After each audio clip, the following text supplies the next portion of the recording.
on marche quand même un peu sur la tête, ou plutôt c'est un casse-tête pour savoir ce que l'on peut manger tranquillement ou non. Alors, ne pas manger de yaourt, éviter la viande, attention aux poissons, les fruits et légumes, oui, mais à condition de bien les laver et encore. Bref, à ce rythme-là, on va finir par ne plus rien avoir dans son assiette.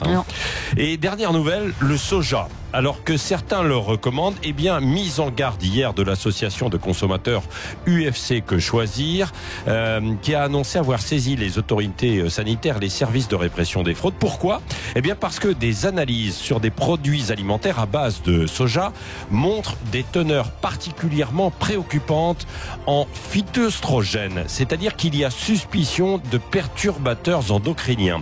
Et pourtant, le soja, c'est une alternative pour les personnes qui souhaitent limiter une consommation de viande notamment. Alors prudence, car le risque des perturbateurs endocriniens en cause favoriserait le développement de certains cancers, et ça pourrait aussi agir sur le fœtus, le jeune enfant ou la fertilité. C'est ce qu'indique l'association dans un communiqué qu'on a vu hier. L'UFC a mesuré en laboratoire les doses de ce perturbateur dans 55 aliments courants à base de soja, et elle fait donc état de résultats particulièrement préoccupants. Voilà, c'est pas franchement rassurant. On attendra quand même les résultats de contre-expertise qui seront demandés. C'est vrai aussi que ça dépend des doses, mais chaque jour on découvre des problèmes dans notre chaîne d'alimentation.